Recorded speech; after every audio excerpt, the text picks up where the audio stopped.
This week on Christian World News, in China, a new wave of persecution against Christians. The good news, the greater the government crackdown on the church, the more the church grows. Plus, for decades, it's been shouted in schools, broadcast on TV, and repeated at rallies. For Iran, death to America is more than a chant, it's a mission statement. But now, a new cry is shaking the regime. And he heard sirens in the mornings and lectures in the afternoon. Meet an exchange student who spent a year taking classes in Israel. He shares what he learned about the past and the future while studying in the Holy Land.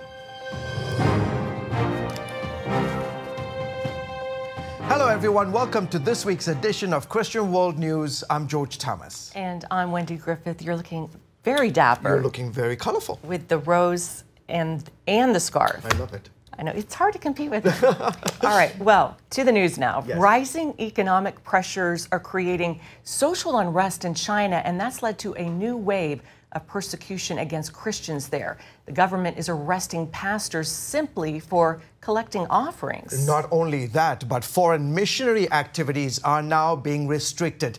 You know, despite the crackdown, the church continues to preach the gospel, and Christianity, it's growing. My friend Gary Lane reports. China is experiencing social unrest due to a slowing economy, thanks in part to increased tariffs on exports to the U.S. Jeff King, president of International Christian Concern, believes while the nation is approaching a tipping point, there is still hope. Masses are fed up. They are marching in the streets, especially the students. Huge rallies going on calling for democracy. But when there is that pressure, when there is that pain, that's when people feel the need. So they're looking to democracy, which would be a wonderful thing. But what they really need is faith. As more Chinese citizens turn to Christianity, Xi Jinping is responding with renewed crackdowns. On May 1st, his government imposed new restrictions on foreign missionaries. For the most part, those who remain hidden will stay, probably until they're caught and thrown out. Foreigners can't preach or teach without prior authorization, which is rarely granted without Communist Party oversight. This is why many missionaries there conceal their evangelistic activities. Have you heard of any leaving, being forced to leave? Some left already, China? I know nearly every foreign Christians who are missionaries, but under the name of a business or even student, and many other even tent making, like medical and even supporting the orphanage services, are totally being kicked out and banned from serving and staying in China. The government is also demanding hymns sung in China's registered 3 self-patriotic churches be consistent with communist principles. Every Sunday, before they sing the doxology, they have to rise up and sing the communist anthem, the national communist anthem first, to sing the praises of the communist heroes, instead of worshiping the name of Lord Jesus Christ. Bob Fu, president of China Aid, an organization that assists persecuted Christians there, reveals the Communist Party monitors Christians through strategically placed cameras and facial recognition software. All the 4 corners of the church, including the pulpit, has to install face recognition cameras in order to monitor all those who are attending the church worship service. And even the tithing and offering is called a foreign religious service. Now is totally criminalized, especially in the house churches. So many house church pastors are arrested just because they set up an offering and tithing box in the church. The charge against those pastors is business fraud. Over 2 years ago, public security police arrested 3 pastors from the Lin Then Covenant Church on these charges. They went on trial in May. China Aid reports 1 pastor was sentenced to 2 years in prison. 2 others received more than 3.5 years. Simply for having their church with a Sunday school and with the offering box for tithing and offering, in their church. Fu and King argue that despite Xi Jinping's crackdown, Christianity is growing in China. Last year, they had planted 2 more churches under the heaviest persecution. So we have seen many house churches had experienced revival. While their pastor Wang Yi serves a 9-year prison sentence, members of the Early Rain Covenant Church are igniting the fires of revival. I can never understand, the Marxist leaders, how they don't get this. The more you press down, the more the church spreads. Christians have a long history of dealing with chains and oppression, and again, nothing stops them. It's such a great story.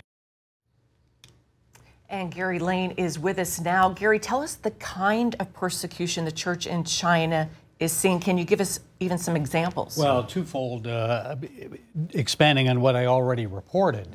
When it comes to foreign missionaries, this May 1st law is really tightening the squeeze on the church in China, because if you're a foreigner and you come and you go and visit church people there, Wendy, you will end up being arrested if you share the gospel. Simple thing like just sharing the gospel with someone, handing out a tract, handing out a Bible, and then you can't preach. If you have to be invited by a 3 self-church, and that is the state-run churches.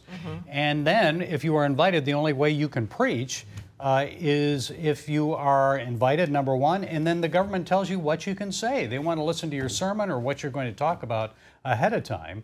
And it's really a crackdown there. Yeah, I'm curious, how are believers today in China reacting to this intense persecution and crackdown?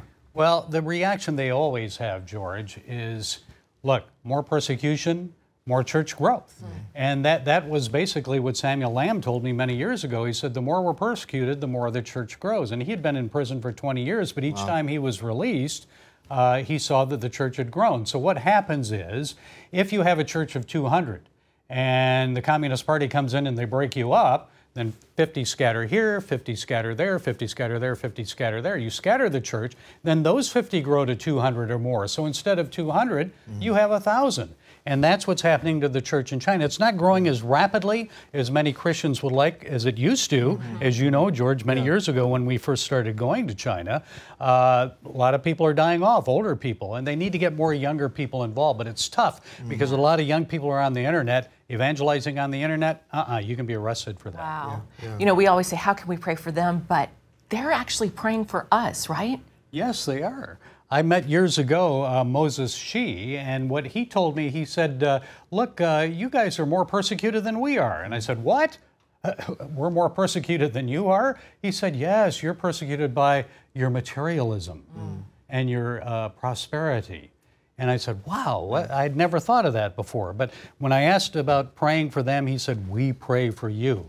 But praying for them, George and Wendy, we need to pray that they have stronger backs to carry their crosses, to withstand this persecution. They never say, pray that it will end.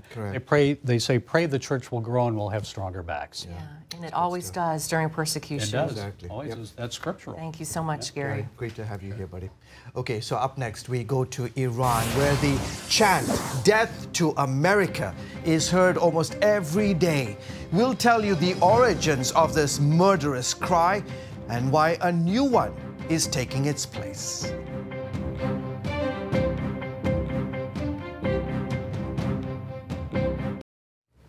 Welcome back to Christian World News. For decades, the chant "Death to America" has echoed through Iran's streets, schools, and airwaves. Behind the slogan lies a deep story of fear, indoctrination, and a strategy for global domination. You know, now there is a new chant that is emerging that's threatening the regime in Tehran. Here's my report.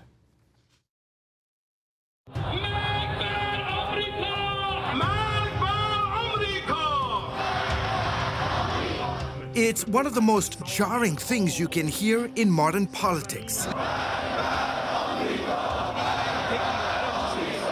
Death to America.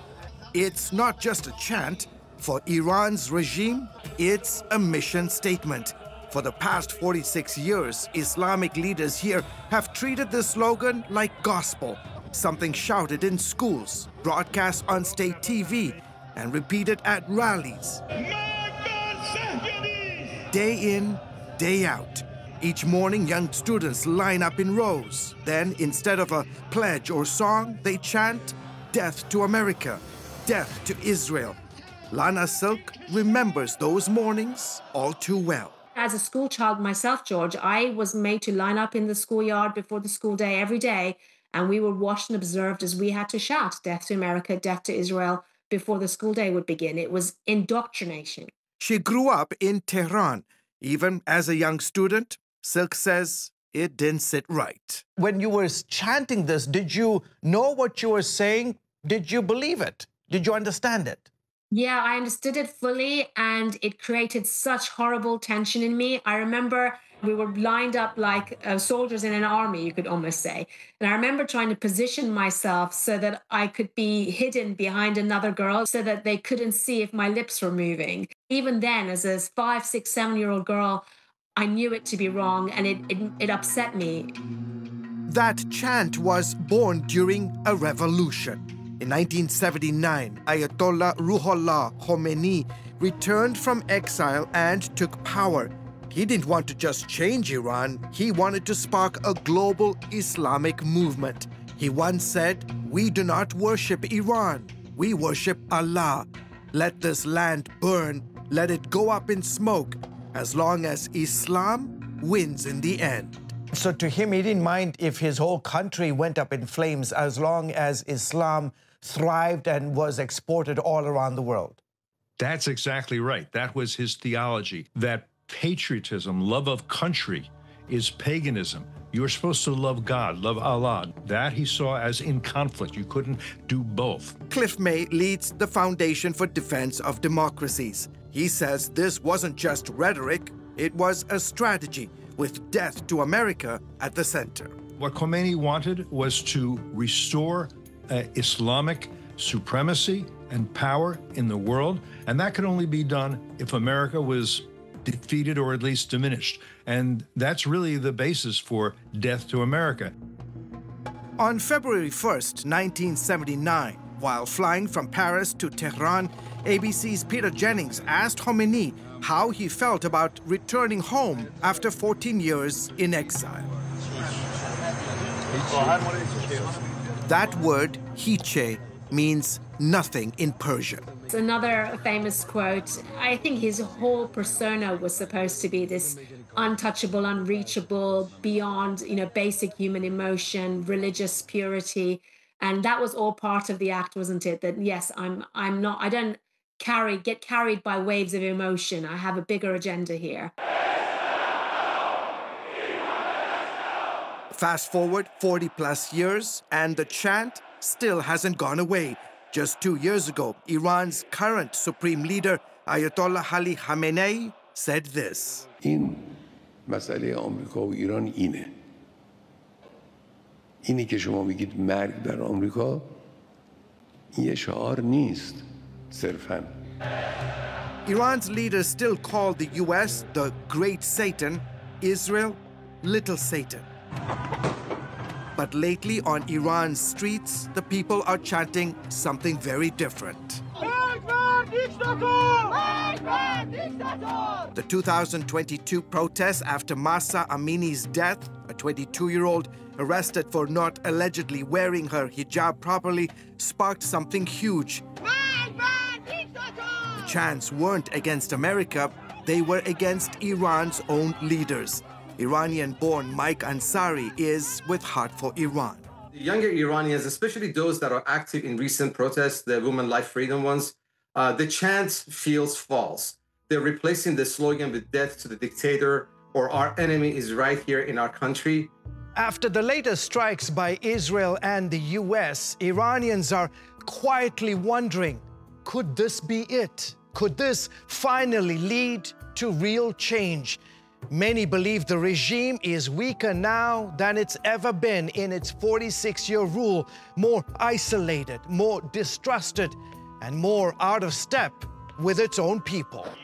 And now what the people associate with these chants and this kind of rule is suffering. There's no fooling them anymore. There was a time when they bought into it as a religious endeavor, a high standard, but the fruit of it has been so painful that they are against it now.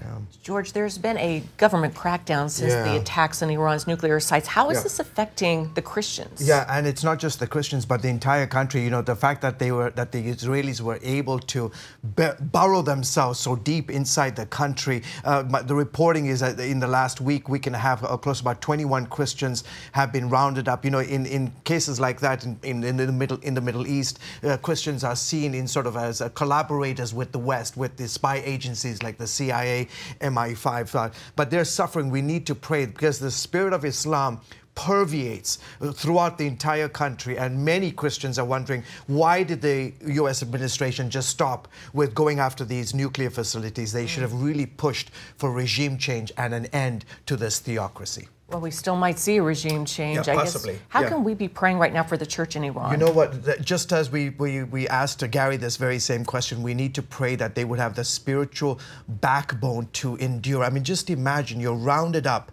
because you are accused of being a collaborator. Maybe they have information that you are a Christian, and maybe you had no plans at all with this particular military operation, but they get rounded up, they get scooped up in the whole process because, again, this whole idea that Christians are part of the West is awful, and they're suffering for it. Yeah, they sure are. Thank you. Great reporting. Well, coming up, sirens in the mornings and lectures in the afternoon. This American exchange student's unique education while studying in the Holy Land. Welcome back. Wake up, have coffee, do some studying, and then explore the old city. That's how a student from Regent University starts his day in Israel. I think we should go. I think we should. All right. Christian Cox was part of a year-long exchange program at Hebrew University. And for him, it was the opportunity of a lifetime and the fulfillment of a dream. CBN's Julie Stahl has his story. Despite the war, Christian Aaron Cox, a business and management major, made his home at Hebrew University Mount Scopus in Jerusalem as an exchange student. My mom always said about the Western Wall that it's the closest place to God, and she talked about putting the note into the wall and how special it was. So ever since then, I always wanted to come to Israel.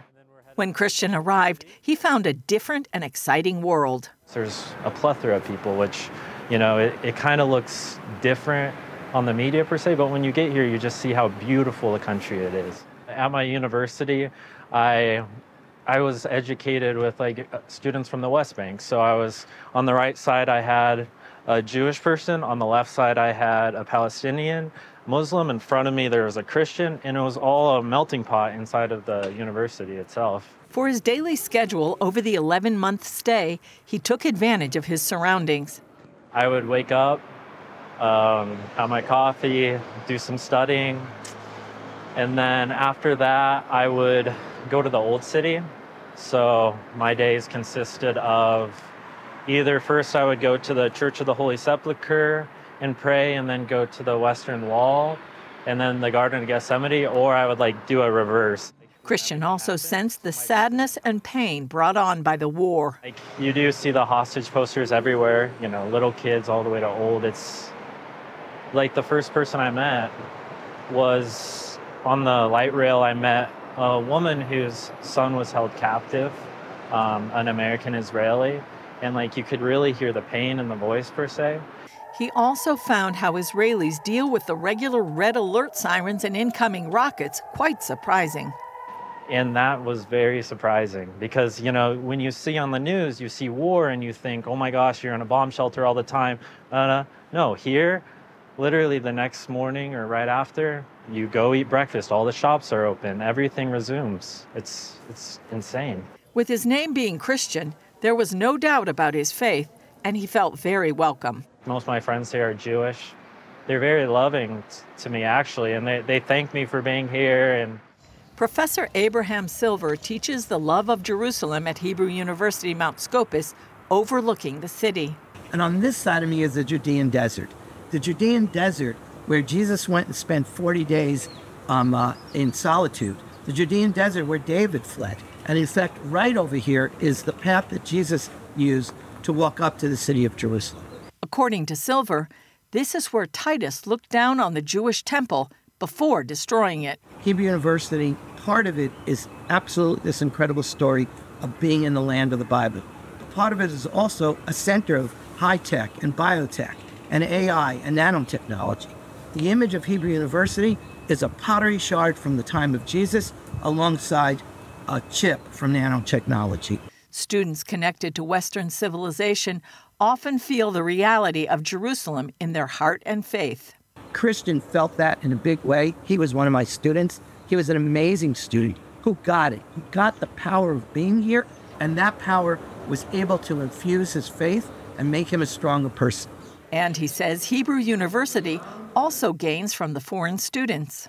There's this incredible diverse population from America, from the Far East, from Europe, that all come together and share their values and ideas and find their own selves here as they're sharing those ideas. Christian describes living in the biblical history as beautiful. It's like Jesus walked here, the Garden of Gethsemane, before Jesus was crucified.